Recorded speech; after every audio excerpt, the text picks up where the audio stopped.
Hello, good evening, and welcome. This is the Dad La Soul sessions back for the new school year. We've got our new pencil cases, our protractors, our compasses, and we're about to stab them into each other's knees during the silent bit in maths and hope that the other person gets in lots of trouble and gets some kind of lunchtime detention. That's really what we're aiming for with the Dad La Soul sessions. That's why we have the summer holidays off, and then back with another amazing guest today and a load of other features as well. This is what's coming up. So I like to do my old this morning bit. Coming up in just a minute, Dan La Soul, Dan Flanagan's got an update on the latest Dad La Soul developments. He'll be here talking about what we're getting up to as a group and an organisation, things that you can get to and have fun with and enjoy yourself and get time to bond with other dads and other kids as well and other families. Then about 8:45, 8:50, Alex has his conflict management clinic. He'll be here telling us how to resolve our differences. You've been sending them in. Thank you very much for that. I will put them to him from about 8:45, 8:50. And then 9 o'clock, MS Patient and one of the UK's most prominent medical cannabis campaigners, Clark French, will be here. The day that his child started school as well. He'll talk about his work, his campaigning, and how cannabis helps him as a single dad to be more present as well. That's coming up about 9 o'clock, the main guest of the evening. But first of all, it's time to play the interview I did yesterday with Dan Flanagan, Dad La Soul, Dan Flanagan Soul, you know, Dan, yeah, him. He runs the place, basically. And next up on the Dad La Soul sessions tonight, it's our important conversation with our founder, our leader, our all-round great hatted wonder. It's Dan La Soul. Dan Flanagan, hello, how you doing? The great hatted wonder, I think that's going to be either my Tinder profile or my epitaph. Which one's come first? Or both. I mean, it doesn't matter, does it? Well, it does, because if my missus finds out I've got a Tinder profile, my epitaph will come quite quickly. Yeah, okay, fair enough. Yeah, exactly. So how are you, Dan? You all right? Everything going okay? I am a lot older since we last spoke. And my big 50, and it's brilliant being 50, but all I meet now, every conversation I have starts with health. How are your ailments? Everybody's got something wrong with them, and we spend half an hour just talking about aches and pains. So you spent the first 30 odd years of your life, maybe even 40 years of your life, saying, how are you? But not really meaning, how are you? Just saying, how are you? Oh, all right. How are you? Yeah. And now when you get into your 40s and then into your 50s, you actually start answering the question, don't you? And I don't know who, you know, some of us want to hear the answer, some of us don't, I'm not sure, but you were just listing a good long list of ailments there. It really is. And I bumped into some pals on Saturday. Bless her, one's in, thank God, you know, she's come out of chemo, she's in remission. Fella's just had a stem put in his heart. Wow. So it's like, right, you're going on holiday. Are you like the $6 million man? Because he's and he's only our age. And it's like, Jesus Christ, my aches and pains are nothing compared to that. But my aches and pains still really hurt. Yeah, exactly. And, you know, you can be as empathetic for other people and be respectful of other people's, you know, horrible illnesses and stuff. But also, your aches and pains really affect you on a minute-by-minute basis. It's okay to win, Jack. Yeah, the moment you get up, I got to get out of bed and go, oh! And then I do a lot of cracking. Oh, really? Yeah. I got the moves, you know. Do you crack your knuckles? Not anymore. Used to as a kid. Right. And I can probably still do wicked. That. But now it's namely my back and my knees. That hurt, actually. I'm not doing that again. That is a skill I never knew you had. And I'm actually I don't mind saying, a little bit jealous. Try it now. That one to that one. Keep this one loose. Okay, so that one. Okay. Wicked. I can't make no noise. No, I'm no good. It's no good, Dan. It's no good. I'm no good. Wicked. No, I'm not. And I misspent youth on your behalf, that, right? It is. That's probably where I've got RSI from. That's the story I'm sticking with, by the way. Right, okay, yeah. As long as no one investigates any further, that's absolutely fine. No browser history investigations Right. needed. Good. Anyway, should we move on? Yeah, exactly. Why not? Yeah. That's what we're here for, isn't it? To talk It's about a new sort of season of Dad La Soul, because we sort of, obviously, as a dad's organization, work around the school holidays. So there's no sessions over the school holidays. So we're back September. We've got our new school uniform. We've got our new pens and everything. I just chucked a pen on the floor. Didn't mean to. How's the new season, the new back to school vibe affecting you? It's I tell you what, I had my son went back today. So we had yesterday as our final day off, and we went into Brighton, which is just down the road, and had a lovely day. Literally just wandered around the things, and he's pre-teen, so now he's can actually come into shops and look at things. And we spent a lovely hour on the beach. He wasn't so busy. Got a Coke bowl and just had a competition who could fill it up with the smallest pebbles, and then put it down there and just spent time just trying to knock over this bottle. And it was lovely. No screens, no arguments, just actually laughing at daft stuff. And it was the best day I've had in donkeys. That's amazing, especially when I know a lot of people over the 6 weeks holidays will have been doing the same thing we all do, which is to just throw money at the problem and go, right, we're going to go to Alton Towers, or we're going to go and do whatever. And the price of days out is astronomical now. Here's my kidney in exchange for a day pass to Centre Parks. Yeah, exactly. And I mean, it's even more expensive to have the summer holidays than it is to go and see Oasis, right? Am I right? That's just, I did try. Yeah. But then I didn't. No. Yeah. So it's nice to hear that there are still days to be had where you could just do very little for not much money. And it was lovely. It really was, spend about a tenner. But we are back. We've got our events program, so we are busy with some very exciting things coming up. So our first event is September the 14th. So about a week and a half time, we're back at Plus X. September the 19th, we are Worthing Dad situation event kicks off. 21st of September, we are at Anne of Cleves' house. Does she know? She does not. It's Airbnb'd.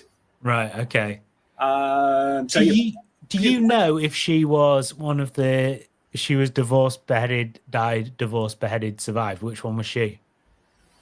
I have no knowledge of which one she is. I know her name, know the venue, and it's part of our, partnership with lovely people at Sussex Pass to get dads and kids into interesting venues.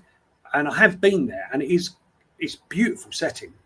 And I don't know if she got it as part of a divorce settlement or just somewhere that, her and Big H used to go and do their dalliances of a weekend. But yeah, it's a really interesting thing, and it's also about like bringing history alive. So that's really exciting. We've got our Brighton Dads Only comes up on the 26th, and that's a really interesting conversation. Lady, apologies, my name slipped my mind. Joe Fuller, excellent. Yeah, the Merry Menopause lady. So we are going to have a very interesting conversation about what men need to know about the menopause and menstruation. We have wives, we have partners, we have daughters. But when do we ever have a conversation about that kind of stuff? Where are you able to stick your hand up and go, nobody ever told me about this. How can I be, a better ally, a better dad, a better partner? And what do I need to do to prepare and help and support? That is it. Rather than just, either disappearing out of that conversation or moaning about the side effects, because the side effects obviously affect the entire family unit considerably. So, to have some care and some understanding, I think that comes from knowledge. So, it's lovely to have Joe for a very interesting conversation. We've got our Worthing play date. We are doing some exceptional Halloween related stuff in Brighton in October. We have a massive event coming on the 9th of November with 2 big brands that are coming to Brighton to do some stuff around space. But I'll tell you more about that when we've actually finalised the details. So it's busy, and we've kind of already started planning well into next year. So yeah, a lot of good stuff coming, but it's hard for every charity and non-profit out there. The funding is really a challenge. Obviously, there's more need, but there's just less money, and more people want access to those smaller funds. So there's a lot of sleepless nights. So if anybody does want to donate, if Jimmy want to stick a QR code up about time, and buy us a pint. There's a merch one over there. Yeah. You can get the sexy merch, which looks great on the school run. Little story about merch. A couple of weeks ago, I was down in Bristol for the Massive Attack gig. Right, beautiful. 35,000 people, the most sustainable gig that's ever happened down in Bristol. So one of my birthday presents, love Massive Attack, went down there.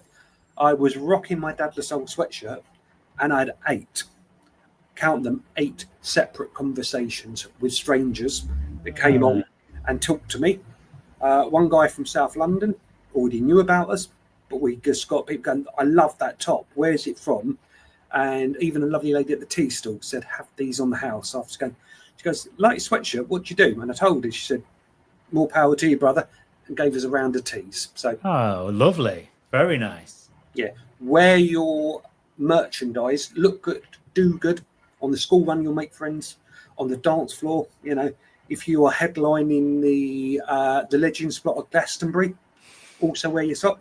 Liam wore his, didn't he? Yeah, he did. There was a picture of Lee. I don't know if anyone saw it. I'll show it after this conversation. Yeah. But yeah, Liam Gallagher sporting a Dad LaSalle top. Funnily enough, that picture I think was from about 1999. So I'm not sure how he got hold of it in advance. There's a forward thinker. Actually, that came through on my WhatsApp, and I showed it to my lad, and he went, "That didn't happen."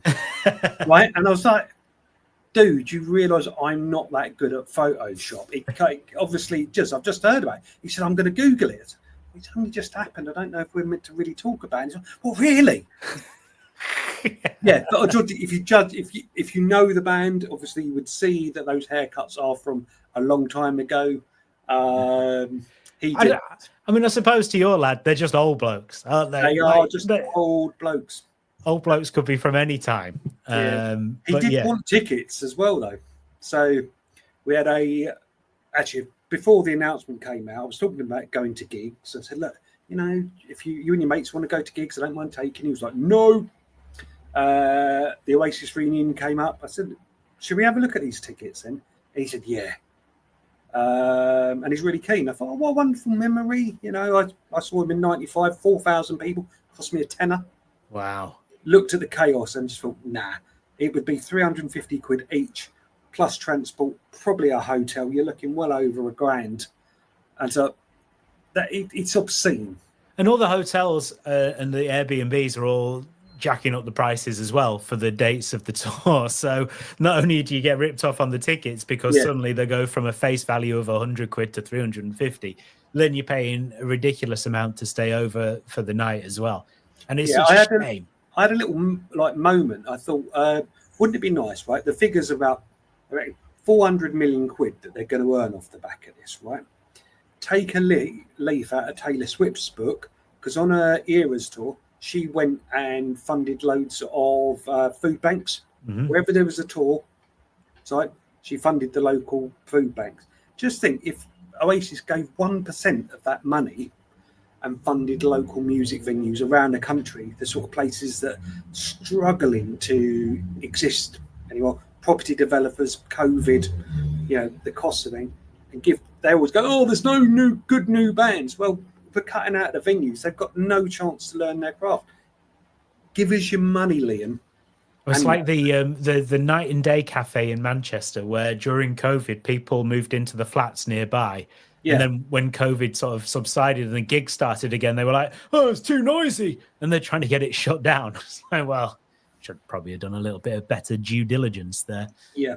I had a horrible thing actually with the property developers. Apparently, they pay the rent for people to live by these venues with the ideas they can sit there and note down all the noise disturbance. So they've got a bigger, stronger case to go back to planning to go, this place needs to be shut down. And here's some yuppie flats. That's really a nightmare. Anyway, politics. But we're fingers crossed we're going to go see a little Oasis tribute band at a lovely music venue just down the road. Yeah, that's my daughter's obsessed with Taylor Swift, but my wallet was not obsessed with the Taylor Swift prices. So my wife's taken her to a Taylor Swift tribute band in Keighley in West Yorkshire. So that will be very similar to the event that happened, I imagine. Yeah, exactly. I mean, it's, you know, close enough. If you've never, I mean, she has been to one gig. She's been to see Little Mix, the actual real Little Mix before. Yeah. And you went to that as well. And I did as well. And you know what? Yeah. I thoroughly enjoyed myself as well. I thought they were really good. Yeah. Don't they make little friendship bracelets at the Taylor Swift gigs as well? I'm sure they do. Yeah, that sounds very on brand, doesn't it? Yeah, they take them and then you can share them with other people. Oh. Yeah. Isn't it lovely? That's that's good people doing good things. So I think, yeah, our kids should take a leaf out of Taylor Swift's, put some money back into our community. Essentially, they're going to be taxed beyond a ridiculous amount anyway. As a charity, they take those donations; they're tax deductible anyway. Yeah, you might as well do it, Liam. No, they're dads. They may be watching. I think they probably are. Well, Liam's got the T-shirt now. He has indeed. He's a big fan. So that's what's going on, Dad. So politics, grumpy old men, a lot of ailments, but some interesting events. And you've got a very interesting speaker this evening as well, haven't you, young Clark? Yes, Clark. Very interested. I've watched his the documentary that features him a lot on YouTube called "The Cannabis Revolution," Grassroots, the Cannabis Revolution. And it was a few years ago, and it was before medical cannabis was legalized, and he was a big part of that campaign. Now he's a dad, and he's going to be here talking about how he is aided in being a dad by the cannabis that he uses for his MS, and how that helps give him the sort of freedom and ability to be the best dad he can be. So fascinated to hear from him. It's an interesting, subject. If you look to the States about how they've taxed it and legalized it, you could think there's billions could go into the NHS. You could stop decriminalizing young people. But, I'm not Bill Clinton.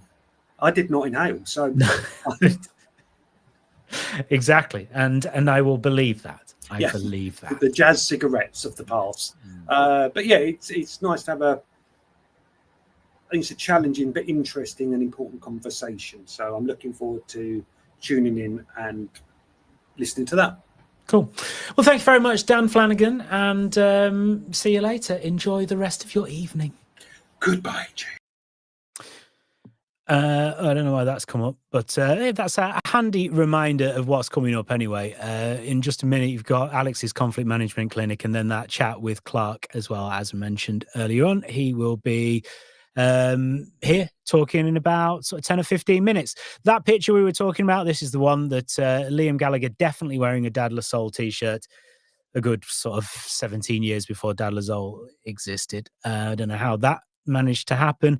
And if you do want to donate to Dad Lasol and help us support dads who need it, we're tasked with battling social isolation in dads. That's what we do. That's why we're here. That's why we exist. And we do that through events like this one, through chatting to interesting dads, interesting men, interesting people who have things to say about being a man or being a dad.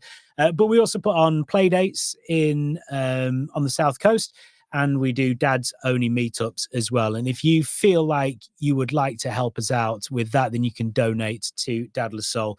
And it all comes to us, and it all goes to support other dads as well. So the QR code is right there on the screen now. If you do feel like donating to Dad Lasol, we would very much appreciate your help with that. Thank you very much. So I guess it's time to get on our regular conflict management guru, Alex. How you doing, Alex? You all right? I'm very well, thank you, Jim. How are you? Super, thank you. Yeah, not too bad. Yeah, just ready and raring to go to ask you more questions and get some more wisdom on this stream, because we've just had Dan talking for about 15 minutes, and so that's seeped a lot of wisdom out of us, I think. Well, I was gathering the pearls that were falling elegantly from his mouth, to be honest, as in pearls of wisdom. I mean, do you want something from him? Is it your birthday? It's not your birthday coming up. I know when your birthday is. February the 29th, famously. It is indeed, yes. All right, here we go. First question that's been sent in. I've recently retired, but my partner retired a few years ago. She's used to having her own space, and she's finding it difficult having me around and in her space. We're bickering about routines too. I wasn't expecting this. Can you help? Okie dokie. So retirement, which I haven't yet achieved, can't wait, but I haven't yet achieved it, and certainly couldn't afford it yet, is a big change. It's probably the biggest change you'll have in your life after you left education and went into work. And basically, work is the biggest part of our life. Yeah. So one of the things that you obviously want to do is have a very honest conversation about how the change in your lifestyle is going to mean more sharing than it did before. You are going to be much more in each other's pockets. But some of the ideas to try and ease the situation a little bit is, one, try and find a regular activity or two that you can both do, but separately. In other words, different activities, things you want to do. The benefit of that is A, you get to do something you want to do, but B, the other half knows that on a Wednesday at 3 o'clock in the afternoon for 2 hours, you're out. Yeah. And that can be quite a cathartic thought process, that you know you're going to have space to yourself at a certain time. And obviously for her to have an activity, then giving you space in the house. Conversely to that, try and do a few things together out of the house as well. Yeah. So that you're not constantly within four walls. Yeah. And getting, to use the old expression, cabin fever from just being stuck in the house. You have more time on your hands. So a very good way of getting into people's good books is to take on some of the household chores, because you're not working anymore. Therefore, you've got more time. So the boring stuff, the laundry, the bed making, cleaning the bathroom, etc., all the stuff that we love, but we know we have to do. Depending on where you live and the size of your house or flat or whatever it is, it can be a good idea to try and, if you've got the space, to designate like separate chill out areas where you know that if you go into that room, then you are going to be left alone. Unless the house is on fire, you're going to be left alone. Yeah. So a deliberate separate chill out zone. Yeah. And finally, don't beat yourself up about this. It's a big life change, massive lifestyle variation from what it's ever been before. You suddenly find yourself on permanent vacation. Yeah. It is a big change. So be gentle with yourself. Don't beat yourself up about it. I guess it's the same for the other half as well, isn't it? Because, you know, if she's had all this time with the house to herself all day, then yeah, it's going to be a bit like, oh, okay, well, normally I sit here and have a biscuit and watch this, you know, and now you're talking at me while I'm trying to watch whatever it is on the telly or something. Something. And also have two tellies. Oh, good idea. It's always a safe bet. Next one. I'm a relatively new team leader. One of my staff is a close friend. I've had to critique her work recently, and it's been a bit awkward outside of work because of it. How can I build the boundary between work and social time? It's incredibly difficult when you have a social relationship with the people you work with. It's easy when you're all the same level, but when one of you goes up above the others, it then becomes a huge problem. Yeah. One, I would always say keep your social distance when you're at work. And I'm not talking about aftermath of pandemics. I'm talking about the social aspect. Keep your distance. Yeah.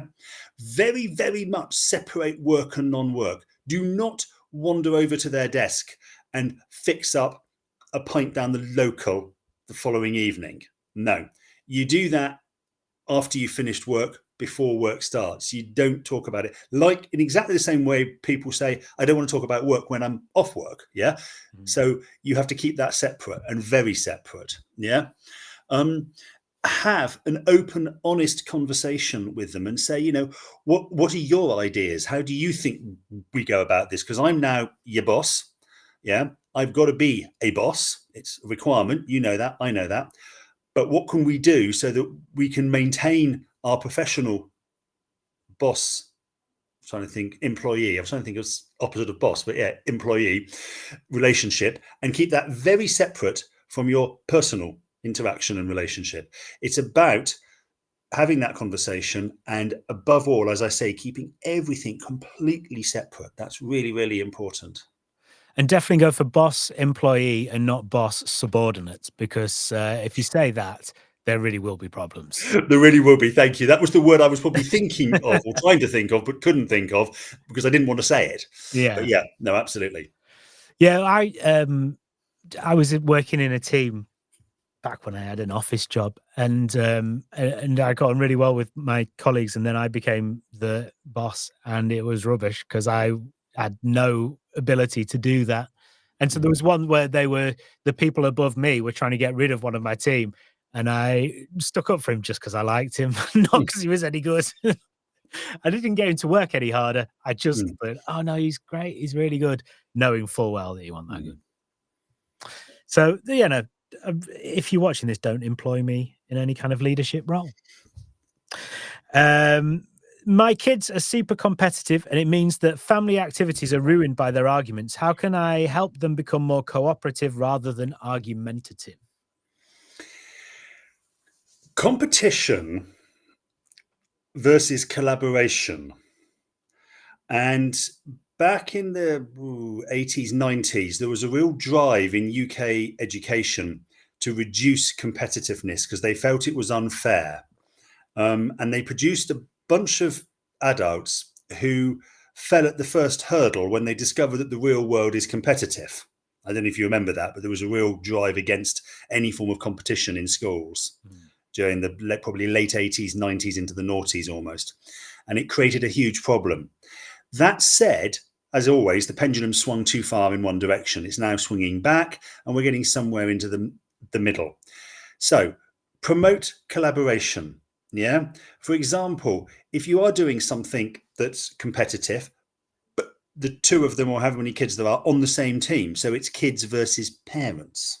Yeah. Yeah. That's one way of trying to do a bit. Bigger rewards, bigger prizes, aka bribery, for collaboration compared to winning. Yeah.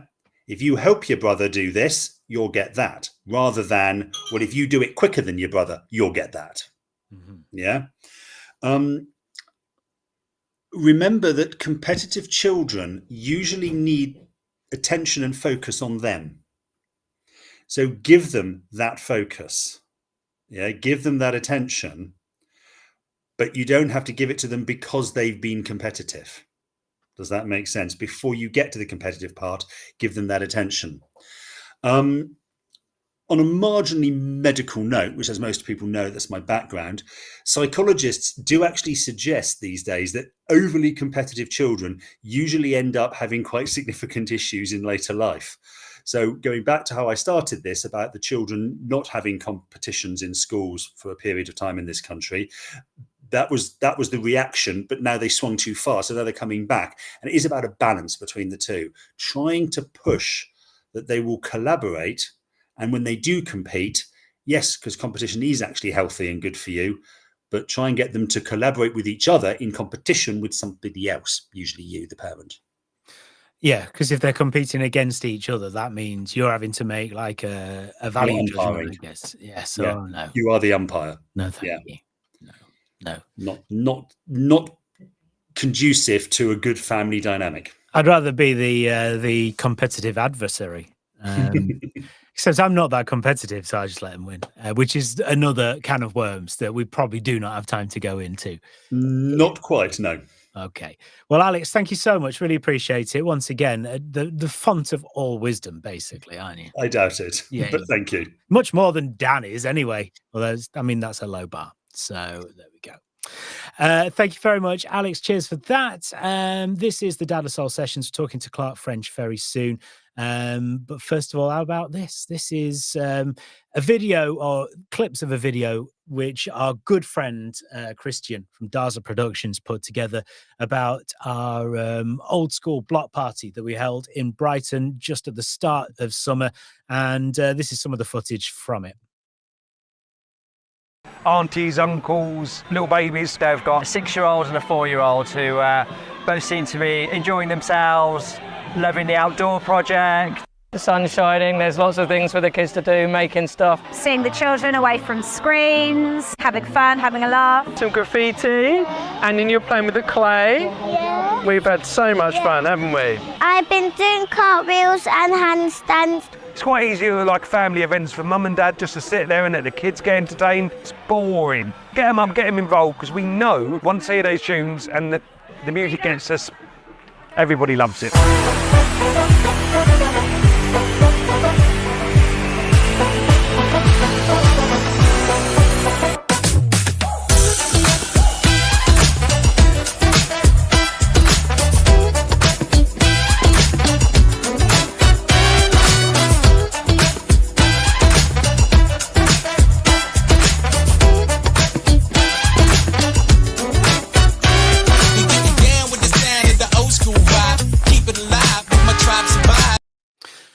That was a cracking day out for everyone involved. You can see the full video at our YouTube channel, where you may well be watching this live stream as well. It's the Dadless Soul Sessions. My name's Jim, and it's time to get our main guest of the evening on, Clark French. Hello, Clark. How you doing? Hi, yeah, I'm good, thanks. Yourself? Good, thank you. Yeah, all right, get in there. Clark is a medicinal cannabis campaigner, I guess. Is that what you would say? Yeah, that's what I'd say. Yeah. Okay. And where do we stand with the legalities around medicinal cannabis at the moment? So medicinal cannabis was made legal in 2018. There's a case by a kid called Billy Caldwell, who his mother Charlotte took him over to Canada. They got a prescription. He has intractable epilepsy. He has over 100 seizures a day if he doesn't have his medicinal cannabis. So they got a prescription and then they brought it back. It was then confiscated at Heathrow Airport. I was part of that. I went and met them at Heathrow Airport to support Charlotte, and the media went crazy for it, and she couldn't do all the interviews. So I stepped in and did a few interviews she couldn't do, which was great to be a part of that. But subsequently, the government changed the law. They changed the scheduling of cannabis. They moved it into Schedule 2. It was in Schedule 1, which says it has no known medicinal benefit, which obviously was a joke. But they moved it into Schedule 2, which says it has some medicinal benefit but a high potential for abuse. So it kind of like it was a crack in the door.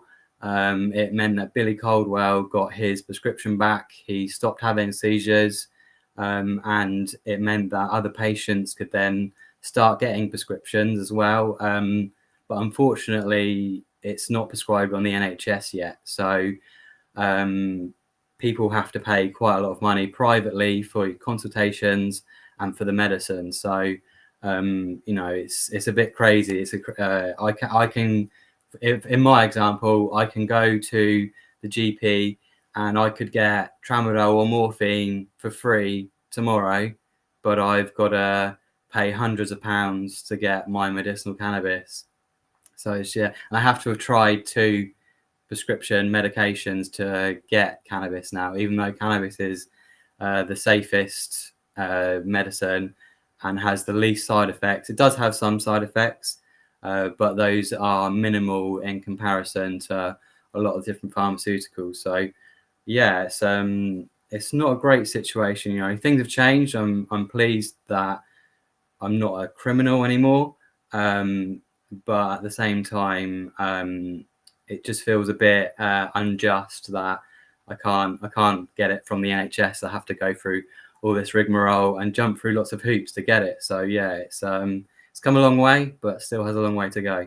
So it's expensive. It's private. So Yeah. there's no way you could go private, get that, and then not necessarily get the prescription through the doctor, but just go and get some on the street.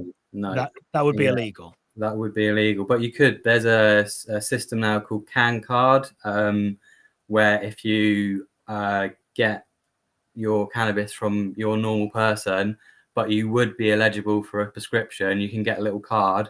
I think you pay £25 a year for it, and then the police essentially will leave you alone in 99% of cases. So, you know, things have moved on, absolutely, for people who have a prescription and for people that don't have a prescription. But, you know, at Hull, the war on drugs is still raging on. So, yes, it's quite a precarious place to be, being a cannabis campaigner, whilst the war on drugs is still going, you know. So I was going to say that sounds more like a workaround than it does like a legal route, really. yeah, I mean, it is a legal route, and actually it does mean that I'm protected by the Equality Act with my prescription. So I'm allowed to vape my medicine wherever I need to vape it. And there is quite a big controversy within the cannabis campaigning groups, because some people think that, you know, it's great, and that means that I'm just going to vaporize on the bus, on the train, where there's other people. And then other people are saying, well, maybe that isn't quite the right image, and if you need it, can you vape before you get on the train? You know, isn't that you know? And that's the debate that we're on kind of now as a campaign movement, which it's a good place to be. It's better than like, well, we shouldn't be criminalized anymore. But yeah, it's yeah, we've got a long way to go until it's widely known. And because of as I said, the scheduling of it in Schedule 2 means it's very difficult for the companies that do provide medical cannabis to advertise, and they can advertise, but they can't really say, you may have seen some adverts on TV from Sapphire Clinic and Curaleaf, but they say, oh, medical brownies, but they don't actually say what it is. Like, right. It's like a weird, well, if you know, you know, but if you don't, it's like, well, that I don't really know what that was. So it's not just that it can be prohibitive for people who know about being able to go private and get it. The price can be prohibitive. Yeah.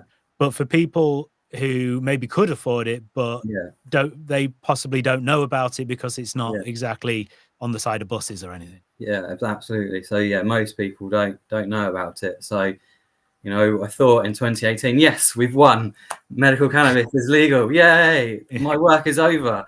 No, little did I know the work had really just begun. So yeah, that's 14 years now for me. I was first diagnosed with MS in 2010. So yeah, 14 years now I've been working on this and trying to, you know, raise awareness and talk to people about how much it helps me, because I know through working in this by doing what I do, I've met hundreds and thousands of different people with all different sorts of illnesses that all say that cannabis helps them and gives them a better quality of life. So it's quite an easy thing for me to do. So my first experience ever with cannabis was my stepfather. So he had MS, and when I was about 8, I caught him smoking a joint. And I was 8 and I was a bit of a goody two shoes. I wanted to, believe it or not, I dreamed of being in the police. I was like, I really want to be in the police. I really, yeah. Didn't quite work out that way. No. But, although you've probably dealt with the police a lot, have you? Yeah, I have. But you know, the police on the most part are pretty all right. You know, they're not too terrible if you know the right things to say to them. But you know, it does kind of require that if you don't have the right things to say to them, they can be a right pain. So. So, as you say, 2010, you got the diagnosis with MS. How soon after that was it that you found out really about cannabis, or you started to kind of explore that as a kind of a route?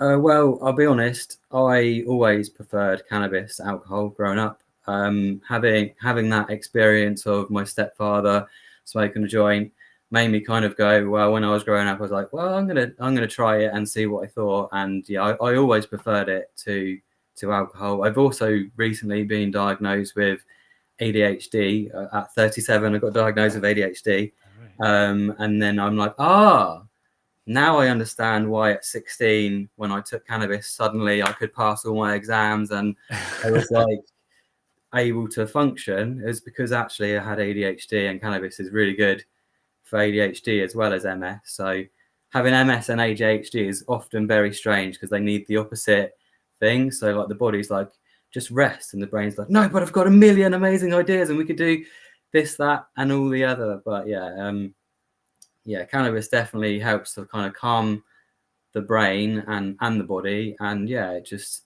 generally leads me to have a better quality of life. So I have my main symptom, which is what I'm prescribed my cannabis for, is MS symptom called MS hug, and it's not like whoever named it, like I really want to meet them, because like it doesn't feel like a hug. Right. It doesn't feel like a hug. It should be called like MS, like stab you in the side whilst you're wearing a corset as tightly as possible, and then someone else punches you on the other side. It's hideous pain. And for that, my cannabis prescription really helps a lot. It reduces that pain. It makes me able to do a lot more. So I get a lot of pain in my legs as well, spasms, all sorts of different quite horrible symptoms, really. And when I was first diagnosed with MS, I thought, I'm going to listen to the GP, I'm going to listen to the doctor, I'm going to take the prescription medicines that they tell me to take. It got to the point where I was on 11 prescription medications, and the doctor said, well, your tramadol isn't working, let's give you morphine. And I was like, Wow. Maybe morphine isn't. I think I was 24 at the time. I thought, you know what, I'm 24, like I don't really want to be on morphine. It's kind of like only downhill from there. So yeah, that's why I kind of decided to go in this direction. If you've seen Grassroots, you'll know my dad did not approve. Did not approve. Lots of my family thought I was crazy. So we're going back to 2010. Cannabis is illegal, and I'm like going on the telly going, hey everyone, I take cannabis. I did think that, because there's a few of you on there, aren't there, that it sort of follows a few people. Yeah. And it's a very brave thing to do at the time, particularly, when there's not even like an allowance for medicinal cannabis. Did you get much sort of kickback from that? Was there much trouble? Yes and no. So there's quite a lot of support, first and foremost. I think it was there's definitely a history of campaigners in the UK. Like I stand on some giant shoulders who really put in a hell of a lot of work in the 90s to create an awareness that cannabis helped for MS. So I stand on their shoulders, really. I think it's a difficult one to kind of put into words, really. I'm kind of struggling here. So I think, yeah. Well, it's well worth people checking out. It's on YouTube. You can see the whole thing there. It's called Grassroots, isn't it? Grassroots, the Cannabis Revolution. It used to be on Prime and on Netflix for a little bit. I can always tell when someone's watched it on Netflix by the big grin that they have when they're like, oh, it's the person I saw on the telly. And that's it. And you became like you became sort of like a sort of figurehead for this. You and other campaigners, of course. Yeah. And then, I mean, when was that documentary made? When was that? So it was filmed from 2013 to 2016. So there's still like a good 3 or 4 or 5 years until you managed to even get the partial victory that you. No, it was only 2 years after they finished filming. Oh, right. And I was quite gutted, actually. I was like, oh, if only they'd carried on filming for a little bit longer, they'd have actually got the change in the film. But yeah, oh, well, you can't have everything, but I mean, still an important film, still well worth watching. So that's it. So was it, because a lot of that is you out campaigning and people are are using cannabis because obviously they need it for their medical health, and that's was a pretty dangerous thing to do. I mean, was there much kind of much issue with the law? I mean, I know you said that the police in I general have mean, been like, okay. I got, like, I'm white and middle class. Like, I can talk like this, and I can say the right things to the police. So, I'm kind of all right. It is a case of that. The police do, it is, if you're a black person, you're 7 times more likely to be stop and searched in the UK. Maybe even 8 or 9 now. Actually, I think it's gone up since I got those figures. So I've been okay, but that's probably down to who I am. So I felt like, well, I've kind of have a duty to kind of stand up and do this and say something. And I got MS, and I was in my final year of my degree when I got it. I did manage to get my degree, but then after that, I was like, well, I'm too sick to go into full-time work, so I've got to do something with my life. And having my previous experience with Richard, my stepdad, and like growing up, seeing it change somebody's life in such a dramatic way, like it did with him, and then feeling it myself, like then being diagnosed, having the pain, and then taking cannabis, and then like being able to get up and go and do more. I'm like, well, this is real. This is reality. This is my reality. And have a privileged position, and I need to share this with people so that people that don't have that privileged position can also gain access to it and not face that stigma and not have problems with it. And I have faced stigma, and I've fallen out with friends, I've fallen out with family, I've applied to live in places and just been denied. Like all of a sudden, like I paid a deposit, and then suddenly, like they're like, "No, you can't move in," because they Googled me basically, and then they're like, "Oh, can possibly have a cannabis person move in."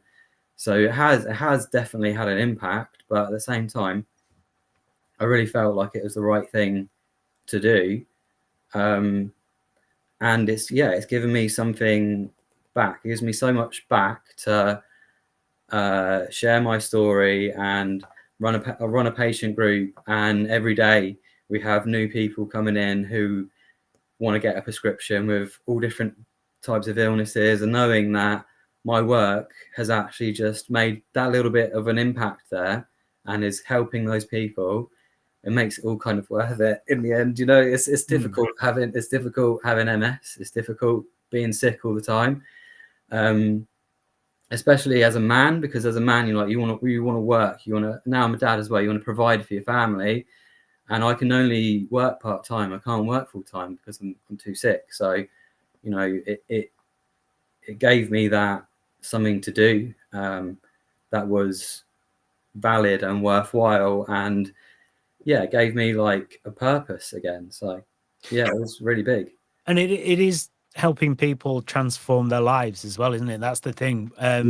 Without wanting to go into too many details, we lost a friend of Dad LaSalle recently who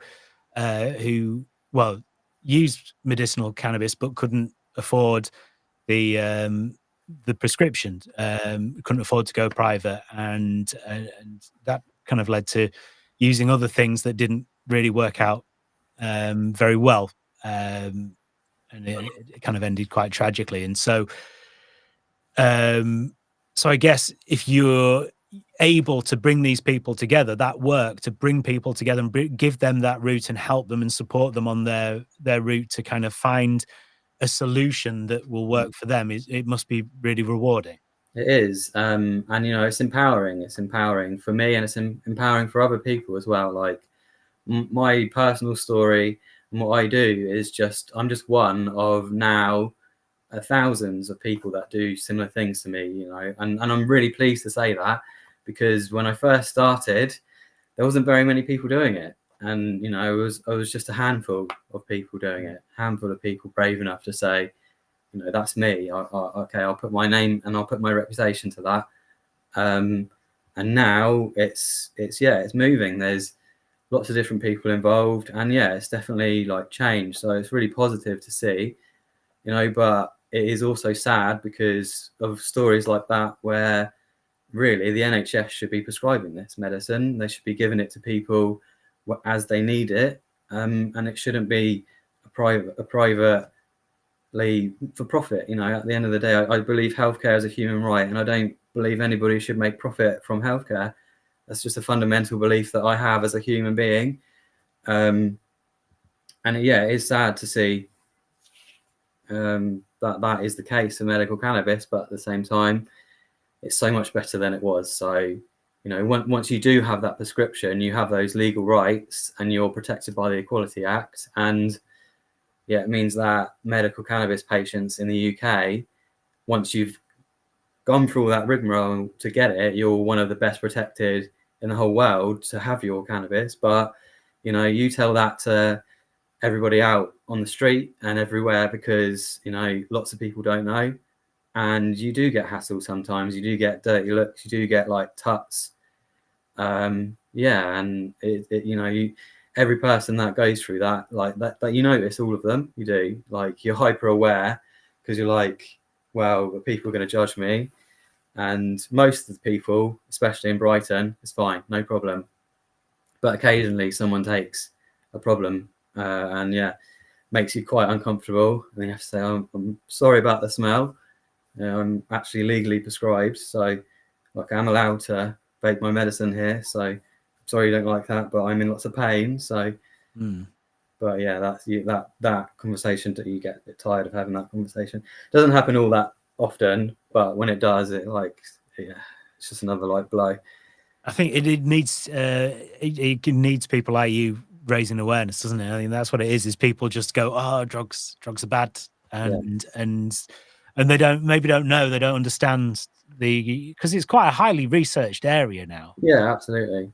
Yeah, I think cannabis is possibly the biggest, most researched drug ever in the history of humanity. Like, there's thousands of research papers from various different countries all over the world about different illnesses and ailments. And there's if anyone wants to look into it, there's a great resource called Granny Stormcrow's List. And that basically is like just a list of every single study that's been done on cannabis.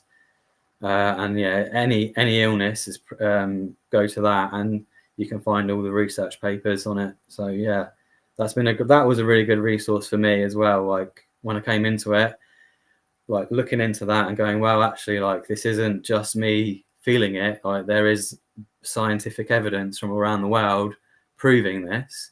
It's only that the UK government doesn't listen to that because it's not done in the UK, so UK standards. So we're still in that place where the government, they changed the law, but they did the minimal amount that they could, and then they haven't set any regulations whatsoever. So it's essentially like a bit of a Wild West situation where there's a lot of people, a lot of players coming into the industry who want to help patients and whatever, but then they're not getting the patient numbers that they need to have viable businesses.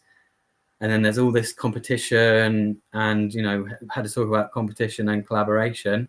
And competition can be very healthy, absolutely.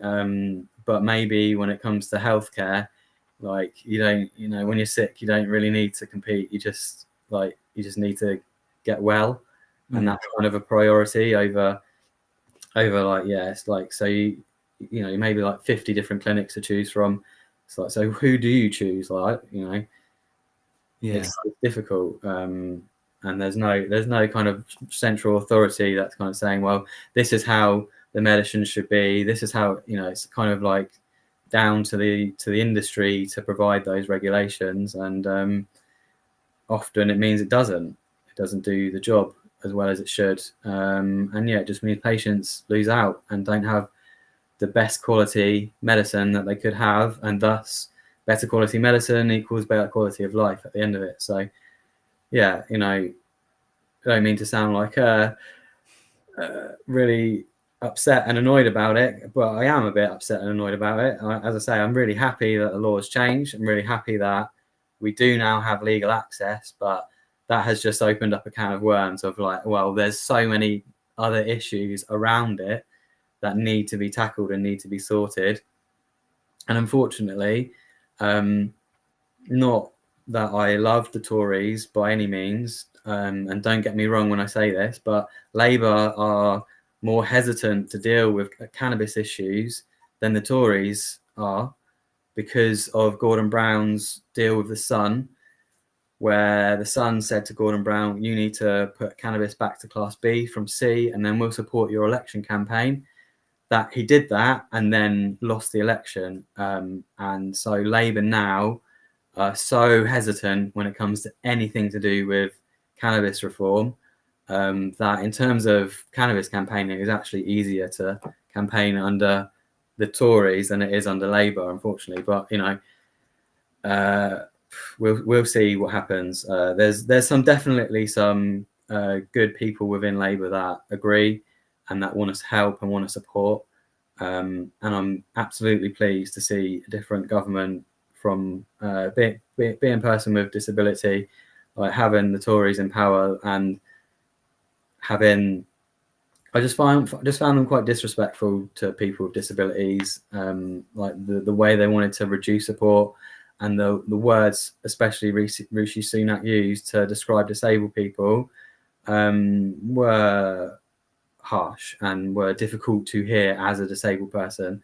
And I feel like, you know, there's a lot of stigma around being disabled, let alone cannabis, but even disability. So to have a government that perpetuates that kind of stigma was, you know, difficult. So I'm glad to see a change of government, even if it makes my job a bit more difficult. Yeah.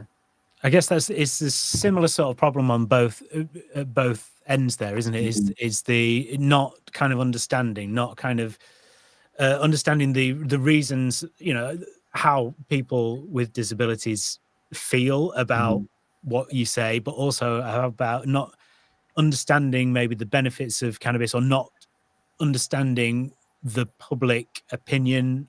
And it seems risky to go, you know, they're so risk averse sometimes, aren't they? That's the problem. So I guess, yeah, you've got 5 years anyway to have a go at them and see what you can do. Yeah, we'll see. You were talking about quality of life earlier. You, as you say, you are a dad now. So I imagine parenting is a tough gig when you've got chronic pain. It must be even more. I mean, it isn't easy. I won't lie. It is difficult, but at the same time, like, it's absolutely the most rewarding thing that I've ever done with my life. So it's kind of worth every single minute of the pain and the fatigue and all of the bad shit that comes with having MS and then overdoing it for your kid, which any dad would do, right? Yeah. So yeah, it can be hard, but I don't think I would have had a kid before cannabis was legalized. So I was, you know, I got MS and I thought, wow, you know, that's my aspirations of fatherhood, like, probably gone now. I don't think I'm going to try and legalize cannabis for medicine. Like, maybe that's not the best place for a kid. And then the law changed, and like, things happened, and then there he was, and then I was just like, wow, this is literally, I can't believe I didn't want to do this. I can't believe I thought I wouldn't do this. This is like, just like, it's so, when you're first a dad, I'm sure everyone can understand this. It's just really weird. You're like, oh, I'm a dad now, and there's a little person that, like, relies on me. And oh my God, it's so hard. And oh my God, my parents did this for me. And suddenly you're like, oh, okay. You've just got this whole new wave of respect for all of the adults in your life. You're like, oh yeah, actually, this is probably the most difficult thing I've ever done ever. And you're like, okay, yeah, it's hard. and my boy, he was born, I think it was 9 days into the lockdown. Right. Wow. So it's like, the world is over. and now here's the new life. Oh my God. Like what? So yeah, it was mega crazy experience to become a dad in a lockdown, and like all of the COVID restrictions, and like unfortunately he had some problems with his bowel. He had to have he got rushed to Brighton Hospital, and they did 2 life-saving operations, and yeah, full recovery. So that was difficult in a pandemic though, because me and my ex, his mother, we only were allowed to see him on every other day, so you only had one visitor. Wow. She was recovering from cesarean. I wasn't allowed to see her at all, and yeah, just yeah, it was. I was like, really? Is this the time that I've chosen to be a dad? Yeah. Oh my goodness. It all came together in the end, and yeah, just ever so grateful to the NHS for saving his life, really, and the fact that today was his first day at school. Oh, there you go. Wow. Big deal. Big deal. Yeah, huge. Yeah. I mean, it's also fascinating to know that, to hear you say, you know, that without medical cannabis being legal, it possibly, you know, you might not have had that experience at all. I'm not sure I would have, because it's hard enough being a parent, but having, you know, and I still fight against the stigma around cannabis. Like every day of my life, I still fight that, unfortunately. But having it legal means I've got the ultimate trump card and go, ha, I win. Ha, I win now. How do the Equality Act? Yeah. So you better stick by that. Yeah. There you go. I win. So it's quite nice to be in that position rather than kind of oh, well, it's illegal, and then they can go, well, it's illegal, and then they win because it's illegal. Yeah. So, you know, that changed everything. And cannabis makes such a big difference to how I can be a dad. Like, it's still hard and it's still tough, but, you know, there's things that I can do that I wouldn't be able to do without it. Like, you know, like every dad wants to pick up their son or daughter and be like, on the shoulders, like, have a look around on the shoulders. Like, I can't take him anywhere once he's on my shoulders. But I can get him up there and we can have a look around. And yeah, it's like I couldn't do that without my prescription. You know, it gives me the ability to keep up with a 4-year-old. Not all the time, but as you know, a lot better than I could have otherwise. And yeah, you know, it's not perfect, but it's my life is good because of my medicine and because of my son. And yeah, I want to keep moving forward with the organization United Patients Alliance, keep helping people that want to access cannabis legally, and also keep campaigning, because there's lots of people out there that currently access cannabis in different ways, and I don't think that they should be criminalized for that. I don't think that's worth the police's time. I don't think that's what we should be spending money on as a country. I think as a whole, medical cannabis needs to be protected and needs to be free on the NHS, but cannabis needs to be legalized because that's the safest thing to do. That's how you have age restrictions. You're saying about teenagers. Well, drug dealers don't ask for ID. Their only ID they ask for is a £20 note. If you put it into the hands of people that could lose their license if they sell it to somebody that's under 18, suddenly it's a lot harder for people under 18 to access cannabis. And if there is any issues with psychosis and schizophrenia and the development of that, actually starting to take cannabis at 15 is probably not the wisest move for any person. And actually, once you're 18, over 18, even 20, your brain has developed further and cannabis has less of an effect on it, and you're way less likely to have any sorts of problems. So I think it needs to be taxed and regulated and age restricted. And I think that once that happens, we will be able to put all of that money into schools, into hospitals, into actually making this country better, rather than putting people in prison and repeating a cycle where they go to prison, they meet worse criminals, they then get involved in heavier crime, and they come out, and then there's just a reciprocation, back into prison, back out, back into prison. That doesn't help anybody, especially the person that's doing that. If we have regulation, it means that we just don't spend the money on that sort of thing, and prisons are full. So it just, to me, just doesn't make sense to put people in there for growing a plant. That's what it comes down to now. Because if you're found with a little bit, you'll get a caution. But if you grow like over 20 plants, you could go to prison for it, basically. So, I don't think that's really worth our tax money. I don't think that's what we should be spending it on, personally. I just think that there's just so many benefits that could come from that. And yeah, it's just one of the things I always notice is that now that cannabis is legal, I have a very different relationship with the police than I did when I was taking cannabis illegally.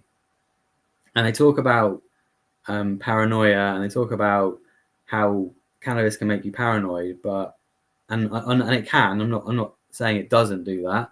I'm just saying it's like the context of that is really important. Like, I find that now that I have cannabis legally, those kind of worries that I used to have, what if my friends and what if my family find out, I was at uni and I'd go out for a joint and just go for a little walk. And, oh, what if security find me and I get kicked out of uni because they catch me smoking cannabis, which are real world consequences.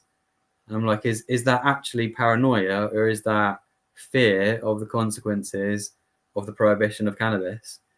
Because to me, it seemed like fear. And now I'm not in that situation. I don't have any of those fears anymore. So I just wonder how many of those stories where especially young people do have these adverse side effects would be easier if actually cannabis wasn't illegal, there wasn't a stigma around it. If you're having a problem with it, you just talk to your friends and family. I think I'm overdoing it with the cannabis at the moment. I think I need to calm it down. And then they go, oh, okay, yeah, cool. And then it's all good. It's not like this. Oh no, you're taking drugs. You're a druggie. It's Yeah. That's what my dad said to me. Unfortunately, called me a dirty druggie, and I was like, wow, I'm gonna change that. Yeah. Well, and you know what, you are doing an amazing job of changing that and turning that tide. That is fascinating stuff, Clark. How can people find out more about what you do? So they can go to our website at www.unitedpatientsalliance.org. The best way to find us is on our Facebook group as well. So if you're on Facebook, we have a group called Medical Cannabis UK, United Patients Alliance. And anybody that wants to get a prescription, you can join that group, and lots of friendly people will talk you through the process and how you do it yourself, and potentially talk to you about different strains and different medicines that they've tried. And maybe somebody with a similar condition might say, well, this one has been great for me, but actually avoid that one, for example. So yeah, it's a real community of people that share knowledge and help each other. Yeah. Brilliant. Clark French, thank you so much. Really appreciate you coming on. Thanks for having me. And we're back first Thursday of October with another guest who will be here to talk about something fascinating to do with being a